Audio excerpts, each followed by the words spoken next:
Alors bonjour à tous, on va parler de filière laitière bio et pour cela je suis avec Corentin Puvillan. Corentin, bonjour. Bonjour. Alors où on en est aujourd'hui niveau collecte et production de lait bio? Alors la collecte bio ralentit pour la première fois depuis plusieurs années, puisqu'on était sur... ça fait plusieurs années que la production de lait bio augmentait fortement et rapidement, puisque la collecte a doublé entre 2017 et 2022. Et là, depuis 3 mois, on voit maintenant un véritable décrochage de la production, notamment parce qu'il y a une forte accélération des cessations d'activité lait bio, qu'on estime à plus de 5% sur un an. Ce qui est nouveau en bio, il y avait auparavant très peu de cessation d'activité, donc en lien avec une situation de marché très difficile. Justement, oui, la demande, on en est où? Elle a vachement baissé en fait. Oui, c'est ça. Donc depuis 2021, on a un décrochage continu, une baisse continue de la demande pour les produits laitiers bio, alors que on avait eu une hausse très forte les années précédentes, ce qui avait mené justement à cette vague de conversion bio. Et donc, voilà, dans tous les circuits de commercialisation, la demande pour les produits laitiers bio diminue et c'est très fortement corrélé avec l'inflation générale dans l'économie qui se traduit par une descente en gamme dans les achats des consommateurs. Du coup, ça s'est ressenti au niveau du prix. On en est où à peu près là en termes de prix du lait bio? Alors, du coup, effectivement, il y a eu un déséquilibre mathématique entre l'offre et la demande, où on a estimé au CNIEL les déclassements aux alentours de 35% du lait bio, donc qui a été déclassé en filière conventionnelle à peu près. En 2023, on devrait être à peu près dans ces eaux-là. En 2022, du fait de ce déséquilibre de marché, les prix du lait bio n'ont pas pu être revalorisés, alors qu'on était dans un contexte de très forte hausse des charges à la production et à la transformation également. Néanmoins, depuis l'automne 2022 et donc sur 2023, on a maintenant une progression du prix du lait bio payé aux éleveurs de l'ordre de 7% sur un an. Voilà, qui ne compense pas encore la hausse des charges, mais ça relève d'une mobilisation de la filière, puisque les fondamentaux de marché sont plutôt à la baisse, c'est qu'on a actuellement une hausse du prix. Alors là, ça augmente, même si ça augmente pas assez pour couvrir les charges. Est-ce que les signaux restent positifs quand même pour l'avenir de la filière bio ou est-ce qu'il faut s'inquiéter, continuer, inciter les éleveurs à arrêter ou à repartir en conventionnel? Alors, évidemment, la situation est actuellement très difficile et la consommation continue de diminuer au même rythme pour le moment.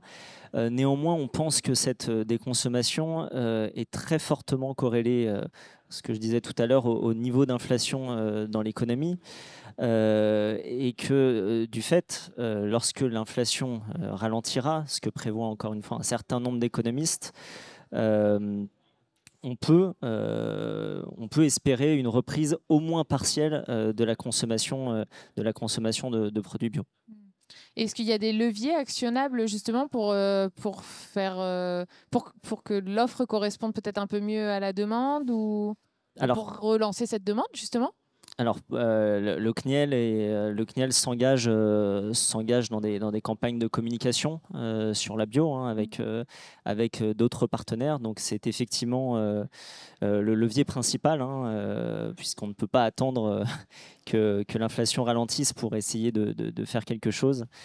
Donc voilà, c'est pour l'instant le principal levier. Après, le CNIEL a également, là on parle plus du côté demande, mais c'est mobilisé pour l'obtention d'une aide d'urgence bio à destination des producteurs, donc avec d'autres organisations professionnelles engagées dans la bio.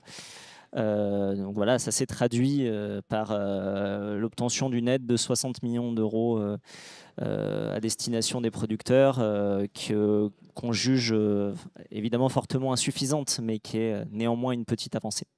Pour finir sur du positif, il y a quand même des signaux positifs chez certains voisins. Pour le coup, ça nous donne un peu d'espoir quand même.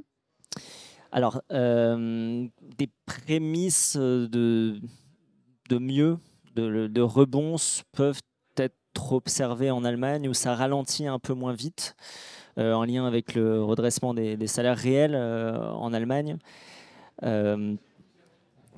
laisse espérer effectivement que la situation pourrait également s'améliorer dans les prochains mois en France. Mais il faut néanmoins rester prudent, mais sans faire fi effectivement de ces facteurs d'espoir qui sont là.